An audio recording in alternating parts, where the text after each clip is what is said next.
పరిశీలించడం అనే ఈ మొత్తం ప్రశ్నలోకి వెళ్ళాలనిపిస్తే మీరు నిజంగా పరిశీలించలేకపోతుండడం తెలుసుకుంటారు. అయితే పరిశీలించడం అనే ప్రశ్న మనలో మనం వేసుకుంటే నిజంగా మనం ప్రతిదాన్ని పరిశీలించట్లేదంట. ప్రతిదాన్ని కూడా పరిశీలించట్లేదు. అంటే మనం ఏమనుకుంటామంటే ప్రతిదాన్ని మనం పరిశీలించేస్తాం అనుకుంటాం, కానీ నిజానికి అది ప్రతిదాన్ని మనం పరిశీలించట్లేదు. ఒక ప్రమాదం జరిగిందనుకోండి, అక్కడ చాలామంది సాక్షులు ఉన్నారు. చూసిన ప్రతి ఒక్కరు ఒక్కొక్క రకంగా ఆ ప్రమాదాన్ని వర్ణిస్తారు. ఈ సాక్షులు చెప్పిన మాటలు ఒక్కొక్కరివి ఒక్కో రకంగా ఉంటాయి. ఎందుకంటే అక్కడ నిజంగా జరుగుతున్నది ఏమిటో అసలు ఎవరు పరిశీలించరు. ఈ ప్రయోగం మీరు చేస్తే ఉన్న వాటిని ఉన్నట్లుగా చూడడం నిజానికి ఎంత కష్టమైందో తెలుస్తుంది. ఫర్ ఎగ్జాంపుల్ ఏంటంటే ఏదైనా ఒక ప్రమాదం జరుగుతుంది. ఆ ప్రమాదం జరిగినప్పుడు అక్కడ ఆ ప్రమాదం ఎలా జరిగింది ఏంటి అనే విషయం సరిగ్గా మనం పరిశీలించరు చాలామంది. ఒక్కొక్కరు ఒకలా చెప్తారనమాట. అంటే ఫర్ ఎగ్జాంపుల్ ఎక్కడైనా యాక్సిడెంట్ అయిందనుకోండి, ఒకరిని అడిగితే వాడు ఏదో చెప్తాడు, చూసి చెప్పడు, వాడు ఏదో చెప్తాడు. మళ్ళీ వాడిని ఇంకొకటి అడిగాడు అనుకోండి, అవతల వాడు ఏం చెప్తాడో వాడు ఇంకోటి చెప్తాడు. అలా అనమాట. అంటే చూసింది పట్టుకుని అక్కడ జరిగినట్టుగా ఎవరు చెప్పరు. అంటే ఇంకో రెండు వేసన్నా చెప్తారు, లేదా వేరే విధంగా అయితే చెప్తారు. అంతేగాని నిజానికి అక్కడ ఏం చూసాం ఏంటి అనేది పర్టికులర్గా ఎవరు చెప్పరు. కారణం ఏంటంటే పరిశీలించకపోవడం అన్నమాట. పరిశీలించకపోవడం.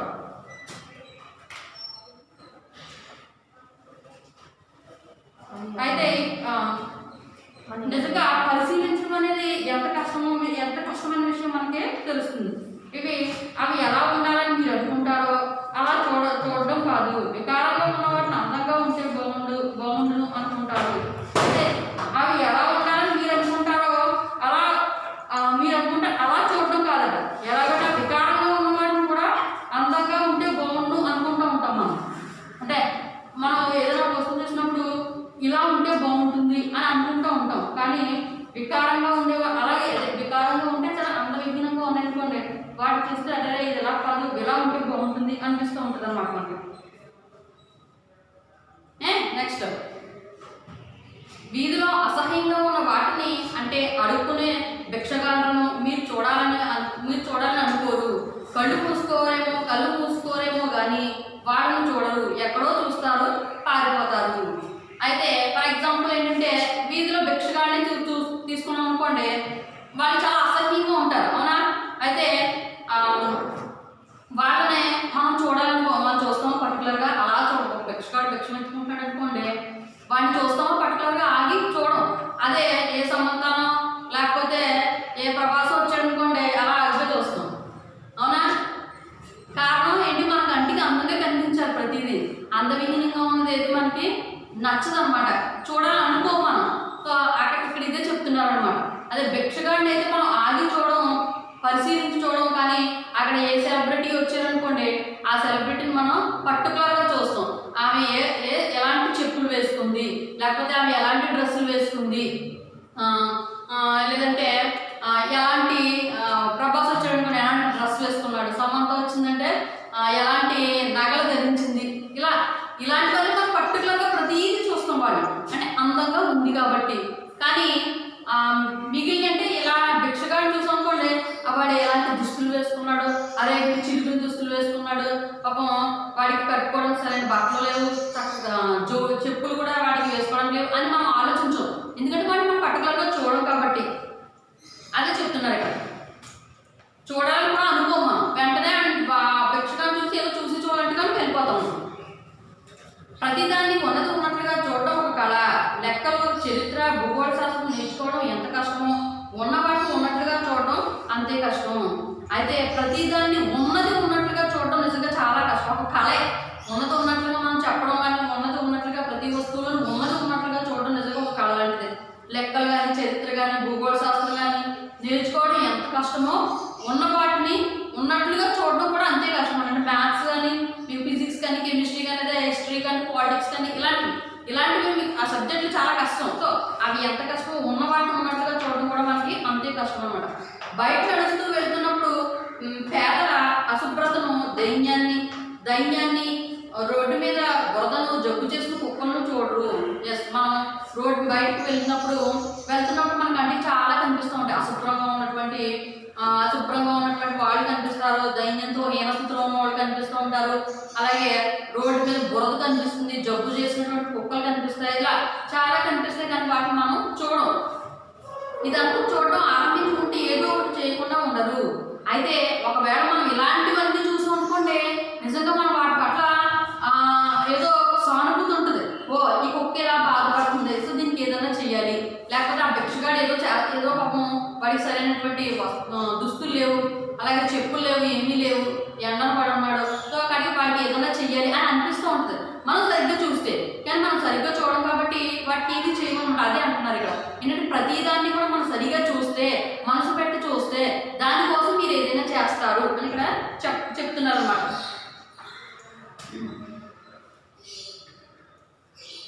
ఇదంతా చూడటం అంతేనా, ఇదంతా చూడటం ఆరంభించి ఉంటే ఏదో సారీ అది చదివేసాం కదా, అదే చూడటంలోని అందం, చూడడమే చేయడం, అదే చూడటంలో ఉన్నటువంటి అందం ఏదైనా ఉందంటే అదే. అలాగే చేయడం, అలాగే చూడడమే చెయ్యడం కూడా. అంటే నిజంగా చూస్తే, పరిశీలిస్తే, వింటే సరైనదేదో చేయకుండా ఉండలేరు. అయితే మనలో చాలా మంది గుడ్డి వాళ్ళం, చెవిటి వాళ్ళం కాబట్టి ఏమి చేయము. అయితే నిజంగా పరిశీలిస్తే, మనం పరిశీలిస్తే, వింటే ఏదో ఒకటి మనం చేస్తాం వాటి పట్ల. అయితే మనలో చాలా మంది గుడ్డి వాళ్ళు ఉన్నారు, అలాగే చెవిటి వాళ్ళు కూడా ఉన్నారు. అంటే గుడ్డి వాళ్ళంటే మనం ఏదైనా వస్తువు చూసాం అనుకోండి, చూసి చూడడానికి వెళ్ళిపోతామని అర్థం. అది కూడా గుడ్డితనం అంటే. కానీ నిజంగా గుడ్డి వాళ్ళని కాదు, చెవిటి వాళ్ళు అంటే ఏదైనా ఎవరో దేని స్థితిలో ఉన్నప్పుడు వాళ్ళకి ఏదో అవసరం గురించి మనం వింటూ ఉంటాం, కానీ మనం విని వెళ్ళినట్టు వెళ్ళిపోతాం. అదే చెవిటితనం అన్నమాట. కానీ ఏమి చేయలేము కాబట్టి మనం ఏం చేయలేమన్నారు. ఏమైనా చేసినప్పటికీ అది ఒక ఊహ ప్రకారం చేస్తాం కనుక ఆ ఊహకు ఆ చర్యకు మధ్య కూడా సంఘర్షణ ఉంటుంది.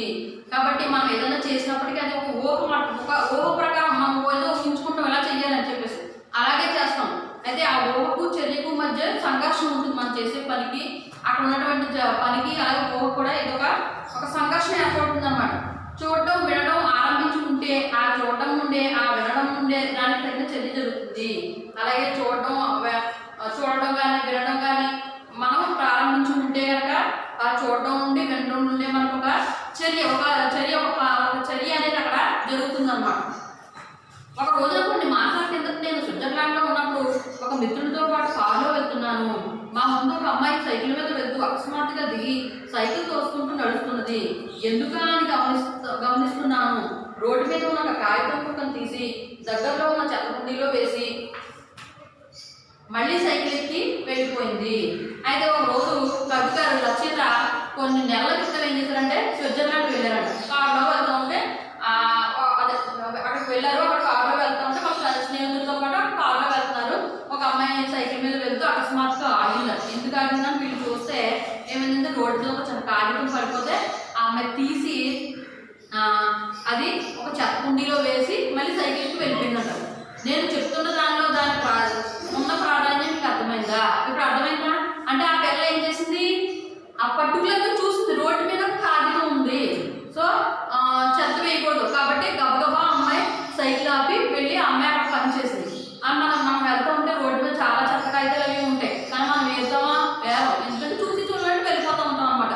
ఏమైనా ఉండాలి రోడ్డు మీద దగ్గర వెళ్ళిపోకూడదు. మన స్కూల్లో చాలా ఉంటాయి, ఏవో చాక్లెట్స్ పడి ఉంటాయి, లేదా కాగితం పడి ఉంటాయి, ఏవో పడి ఉంటాయి. కానీ వాటిని మనం తీస్తామా తీయం, ఎందుకంటే మనం పర్టికులర్గా వాటిని చూడట్లేదు, వాటిని పరిశీలించట్లేదు.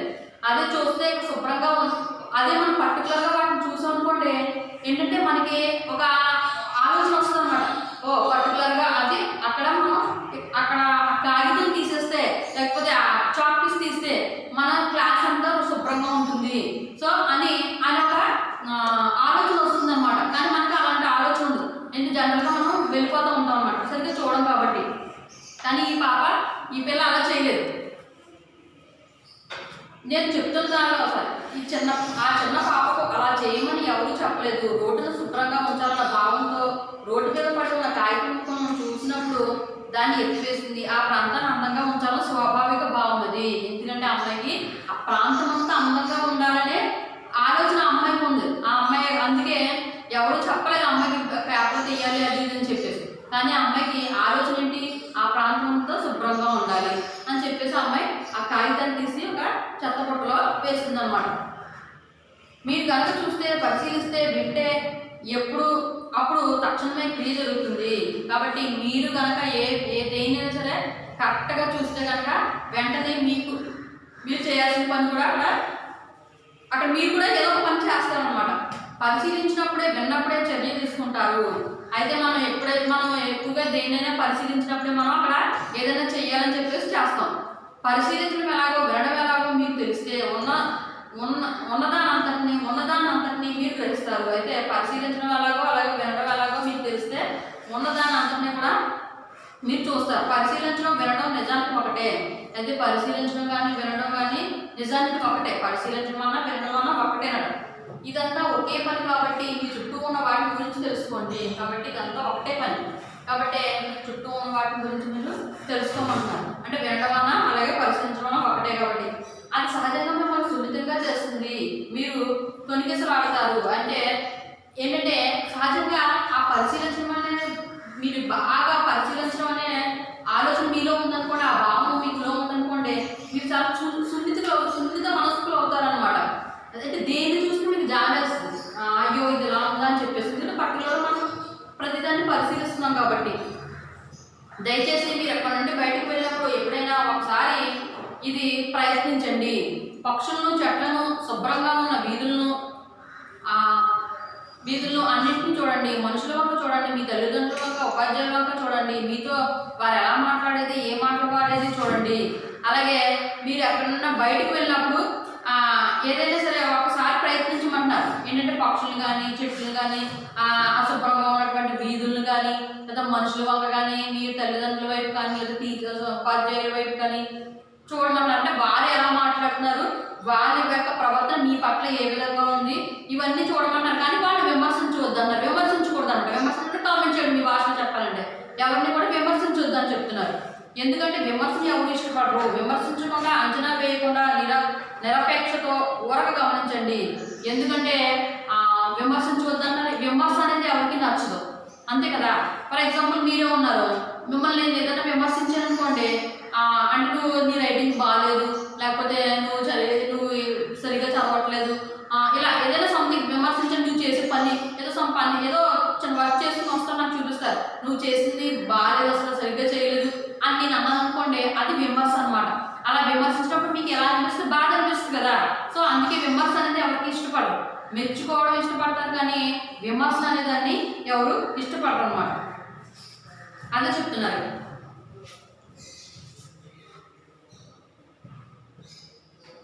నెక్స్ట్ మిగిలిన సరే ఎక్కడ చదివాం? ఓకే. అంచనా వేయకుండా నిరపేక్షతో ఊరక ఆపేక్షతోగా మీరు ఊరికినే ప్రతిదాన్ని కూడా మీరు అలా పరిశీలించాలి. మీరు ఎలా చేస్తున్న వాళ్ళకు మీరు గమనించడం తెలుస్తుంది. మీరు ఎప్పుడైతే వాళ్ళని అలా చూస్తున్నారో, మీరు పరిశీలిస్తున్నారో, వీళ్ళు మనల్ని గమనిస్తున్నారు అనే విషయం ఎదుటి వారికి తెలుస్తుంది అనమాట. దాని ప్రభావం వాళ్ళ మీద చాలా ఎక్కువగా ఉంటుంది. ఎప్పుడైతే మనం ఎవరినైనా ఎక్కువగా అబ్జర్వ్ చేస్తున్నామో ఆ ప్రభావం అనేది చాలా ఎక్కువగా ఉంటుంది. ఫర్ ఎగ్జాంపుల్ మీరే ఉన్నారనుకోండి, ఎక్కువగా మిమ్మల్ని నేను పరిశీలిస్తూ ఉంటాను, అలా చూస్తూ ఉంటాను, మీరు ఏం చేస్తున్నావు ఏంటి అని చెప్పేసి. అప్పుడు మీరు ఎలా అనుకుంటారు, అమ్మ మిస్ మా వైపు చూస్తున్నారు కాబట్టి నేను రాయాలి, లేదంటే నేను చదువుకోవాలని చెప్పేసి మీకు ఒక విషయం మీకు అర్థమవుతుంది కదా. అమ్మ అలా చూస్తున్నారు కాబట్టి చదవాలి, రాయాలి అని. అంటే వర్క్ కూడా అక్కడ చక్కగా కరెక్ట్గా జరుగుతుంది అనమాట. మరింత జాగ్రత్తగా ఉండడం, అశ్రద్ధను తగ్గించుకుంటూ ఉండడం ఆరంభిస్తారు. అదే చెప్తున్నారు. నేను చెప్పాను కదా, మరింత ఎప్పుడైతే మనం ఎదుటి వాళ్ళని పరిశీలిస్తున్నామో మరింత జాగ్రత్తగా ఉంటారు. వాళ్ళ ప్రవర్తన పట్ల మరింత జాగ్రత్తగా ఉంటారు. అలాగే అక్కడ అశుభ్రంగా ఉన్న శుభ్రంగా చేస్తారు. అలాగే వాళ్ళ అశ్రద్ధ చేసినటువంటి ప్రతి విషయం మీదని అశ్రద్ధను అనేది వాళ్ళు తగ్గించుకుంటారు కూడా. దాని ప్రభావం మీ మీద కూడా చాలా చాలా ఉంటుంది. కాబట్టి దాని ప్రభావం మీ మీద చాలా ఉంటుంది. రోజంతా మీరు పరిశీలిస్తూ వింటూ ఉంటే మీ శరీరం, మీ మనసు ఎంతో సున్నితమవడం చూస్తారు. అయితే రోజంతా మీరు పరిశీలిస్తూ ఉన్నారనుకోండి, మీ శరీరం కానీ మీ మనసు కానీ చాలా సున్నితం అయిపోతుంది. ఏదైనా ఒక విషయాన్ని మనం పర్టికులర్గా దేనైనా సరే పరిశీలిస్తే మన మనసు ఆటోమేటిక్గా సున్నితం అయిపోతుంది. దేనైనా ఎక్కువగా ఫర్ ఎగ్జాంపుల్ ఏ కుక్క ఉందనుకోండి, మన ప్రతి వస్తువుని మనకి పరిశీలించే గుణం ఉందనుకోండి, అక్కడ ఏదైనా కుక్క ఉందనుకోండి, మన కుక్క మీద చాలా జాలి చూపిస్తాం. సరే అది ఎన్ని రోజుల నుంచి కుట్టలేదు, రోజు భోజనం లేదు కాబట్టి మన ఇంట్లో తెచ్చి దాన్ని పెడదాం అనే భావన అనేది సున్నితమైన మనసు అంటే.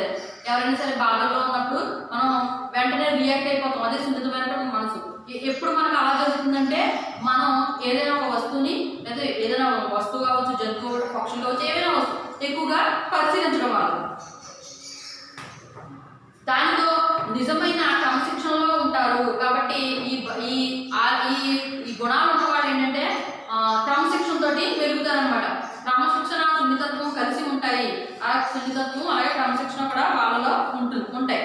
ఇవి చేయాలి, మిగిలినవి చేయకూడదు అనుకుంటూ బలవంతంగా ఉండేవారు. ఉదాహరణకు ఉదయాన్నే త్వరగా లేచి వాళ్ళకి ఇష్టం లేని పనులన్నీ చేస్తూ అదే క్రమశిక్షణ అనుకునేవారు చాలా కఠినంగా ఉంటారు. అయితే కొంతమంది ఏంటంటే బలవంతంగా చేస్తూ ఉంటారు, బలవంతంగా కొన్ని పనులు చేస్తూ ఉంటారు. అంటే ఫర్ ఎగ్జాంపుల్ మిమ్మల్ని తీసుకున్నాం అనుకోండి, సాయిరామ్ ఉన్నాడు, వాళ్ళు ఏం చేస్తారు అని నేను ఏదో క్వశ్చన్ ఇస్తాను, బలవంతంగా మిస్ కొడతారేమో, మిస్ తిడతారేమో, సో పొద్దున్నే లేచారు, నెక్స్ట్ డే మళ్ళీ మిస్ చెప్పాలి కాబట్టి మళ్ళీ కొడతారేమో అని చెప్పేసి ఏం చేస్తారో అయిష్టతోటి లేచి ఆ క్వశ్చన్ చదువుతారు. సో అలాంటి స్వభావం వాళ్ళు చాలా కఠినంగా ఉంటారండి. సో వాళ్ళలో సున్నితత్వం ఉండదన్నమాట. అలా కాకుండా ఇది నా పని, సో ఇది నేను చెయ్యాలి అని ఎప్పుడైతే ఆ క్రమశిక్షణతో మనం ఆ పని చేస్తామో మనకి మంచి ఫలితం అనేది కూడా వస్తుందన్నమాట. సో ఇలాంటి వాళ్ళు ఏంటంటే చాలా కఠినంగా ఉంటారు. అంటే ఇష్టం లేకుండా చాలామంది పొద్దున్న లేచిన దగ్గర నుంచి ఏదో పనులు చేస్తూ ఉంటారు. సో వాళ్ళు చాలా కఠినంగా ఉంటారు. కానీ మీరు గమనిస్తూ పరిశీలిస్తూ వింటూ ఉంటే స్వతసిద్ధంగా ఒత్తిడి లేకుండా అక్కడ ఒక క్రమత, సమన్వయత, ఒక క్రమశిక్షణ సంభవం అవుతుంది. అయితే మీరు గమనిస్తూ పరిశీలిస్తూ ఉన్నారనుకోండి, అప్పుడు ఏంటంటే మీకు స్వతసిద్ధంగా మీకు ఒత్తిడి అనేది లేకుండా అక్కడ ఒక క్రమమైన పద్ధతిలో చక్కగా అక్కడ క్రమశిక్షణ అనేది మనకి అలవడుతుంది అన్నమాట. మనం ఇష్టంతో ఏ పని చేస్తే ప్రపంచంలో శాంతి ఉండాలంటే మీరు శాంతిగా ఉండాలి. ఈ పోటీ ప్రపంచంలో ఆనందంగా జీవించడం కోసం ముందు మీరు పోటీ పడడం ఆపాలి. అయితే ప్రపంచంలో శాంతి ఉండాలంటే ముందు మనలో శాంతి ఉండాలి. అంతేగాని మనం కేకేకేం పడిపోయి ప్రపంచం అంతా శాంతిమయంగా ఉండాలనుకున్నాం అనుకోండి, అప్పుడు యూజ్ ఉండదు. ఫస్ట్ మనలో మార్పు రావాలి. ఫస్ట్ మనలో మార్పు వచ్చిన తర్వాత ప్రపంచంలో మార్పు చూడడానికి మనం సిద్ధంగా ఉండాలన్నమాట. అంతేగాని నువ్వు కేకేకేమనిపోయి ఆ పక్కన కేకేకేమన్నారంటే ప్రశాంతత లేదు, శాంతిగా ఉంటారా, మీరు ప్రశాంతంగా ఉండాలి, హింసలు పాటించాలి అని మనం చెప్తే సరిపోదు. ముందు మనం ఏం చేయాలి, కేకేమని అనకూడదు, మనం కూడా ప్రశాంతంగా ఉండాలి. అర్థమైందా? కాబట్టి అలాగే ప్రపంచంలో ఆనందంగా జీవించడం కోసం ముందు మనం పోటీ పడడం ఆపాలి. పోటీ పడకుండా ఉండడం బహు కష్టం అంటారు. అయితే పోటీ పడకుండా ఉండడం అనేది మనకి చాలా కష్టమని చెప్తూ ఉంటాం. నిజమే, కష్టమే. ఎందుకంటే ప్రతి పక్కవాడిని పోల్చుకుని వాటితో మనం పోటీ పడుతూ ఉంటాం. వాడు నెలకి 50,000 సంపాదిస్తున్నాం, మనం 1,00,000 రూపాయలు కావాలి, మనం 1,00,000 రూపాయలు సంపాదించాలి, వాడి మీద ఎక్కువ సంపాదించాలని మనం అనుకుంటాం అన్నమాట. ఇలా వాడికన్నా ఎక్కువ బాగుపడాలని మనం పోటీ పడుతూ ఉంటాం.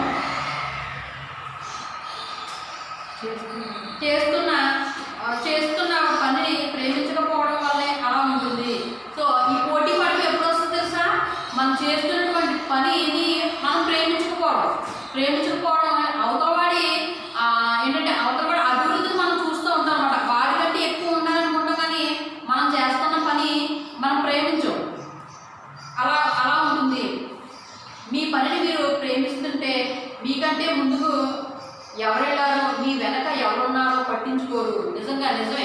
మన పనిని మనం ప్రేమించామనుకోండి, మీకంటే ముందు ఎవరెళ్ళారో, అలాగే మీ వెనక ఎవరున్నారో ఏం పట్టించుకోరు. మీ పని ఏంటి, చక్కగా మీకు ఇచ్చినటువంటి పని నిర్వర్తించడం. సో అదే చూసుకున్నారనుకోండి, మీకంటే ముందు ఎవరున్నారు, మీ వెనక ఎవరున్నారో అలాంటివి ఏమి పట్టించుకోరు అనమాట.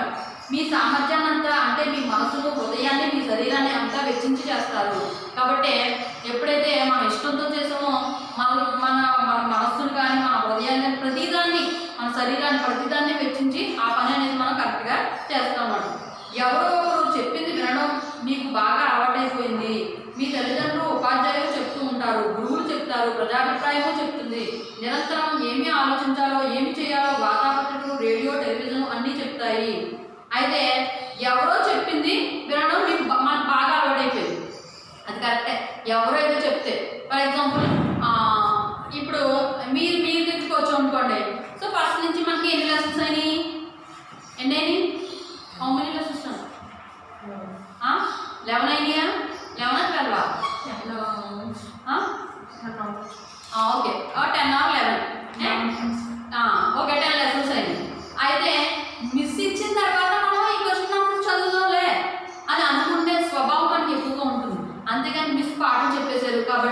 లెసన్ అంతా మనకి ఇందులో ఉన్నటువంటి క్వశ్చన్ ఆన్సర్స్ కానీ లేదంటే వ్యాకరణం కానీ అన్నీ మనకి బ్రెయిన్లో ఉండాలి.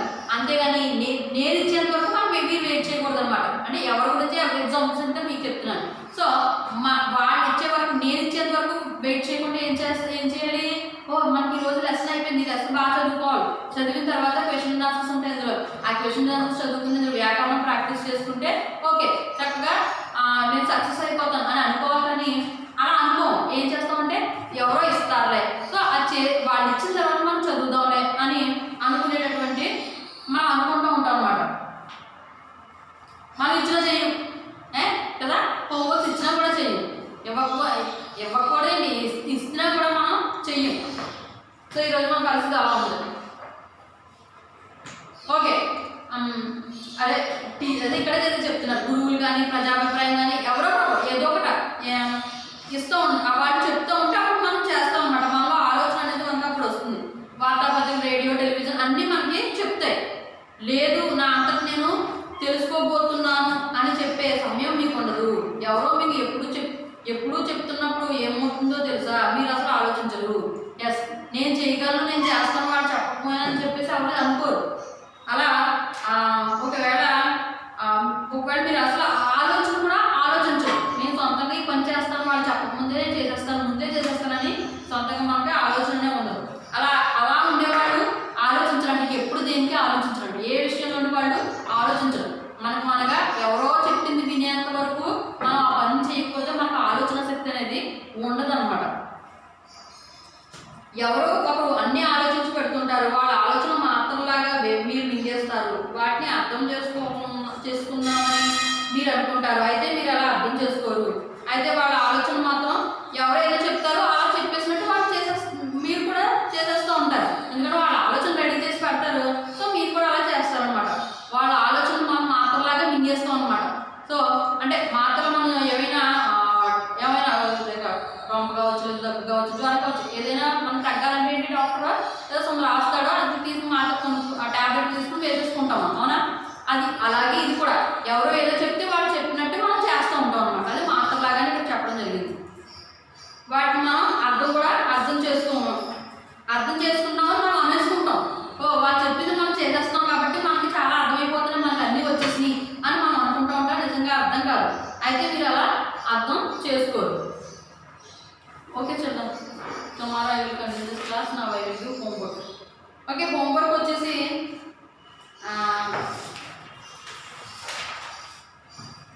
లాస్ట్ క్లాస్లో పద్యం ఇచ్చాం కదా. నెక్స్ట్ ఇంకో స్టార్ పద్యం ఉందా? ఎస్ ఆదేవా ఇంటి మహానుభావులు ప్రహ్లాదమాడి పెద్దలకు బాగా అనొచ్చు. ఆ పద్యం కంఠస్థం చేయాలి. అలాగే ప్రతిపదార్థాలు కూడా రాయాలి. పద్యం ప్రతిపదార్థాలు రాసి నాకు సెండ్ చేయండి. Thank you children. Have a nice day.